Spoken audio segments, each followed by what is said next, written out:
Hey everybody, Steve here, good to see you. I'm here in Somerset at the Soul Survivor Youth Festival. You know, we're here with a group of young people from our church and we're going to have fun together, we're going to worship together and we're going to learn together.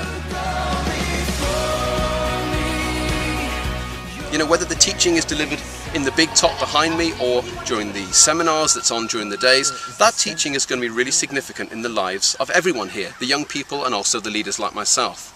You know, the teachers have come from the Soul Survivor Church in Watford in London, and they've also come from all across the world. They've been flown in specially. And I have no doubt that the young people will take on board and listen to everything that's going to be taught here this week.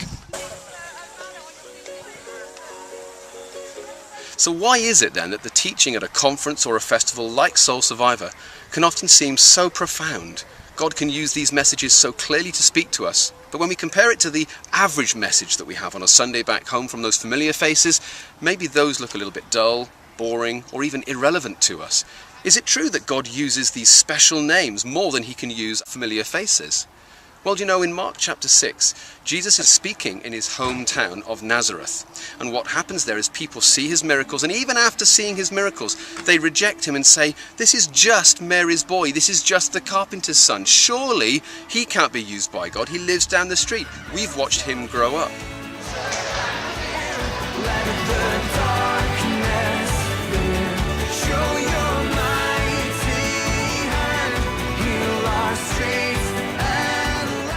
You know, Jesus' response to this situation actually makes me feel a bit uncomfortable, because he says that God's messengers, God's prophets, they are welcome, they are honoured in any place except in their hometown, except in their own families, and even in their own homes.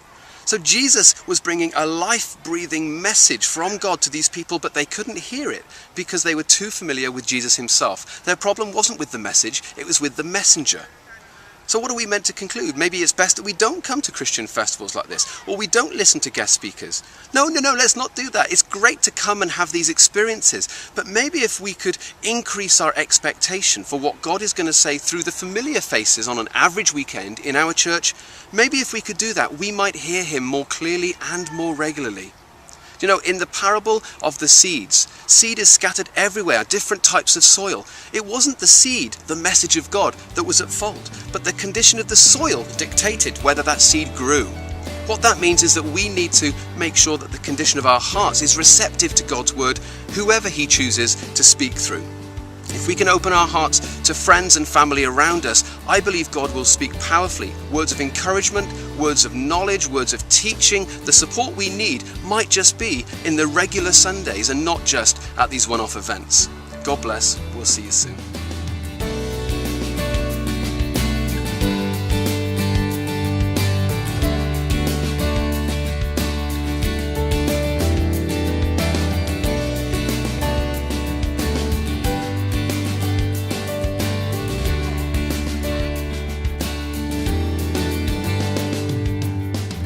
We are the youth reporting live from Soul Survivor. Oh, that's mine. Hi, man. What are we doing? What are we doing down here, guys? You like? We're washing and drying. As well as. That's a fruit bowl. Is that her? Very nice.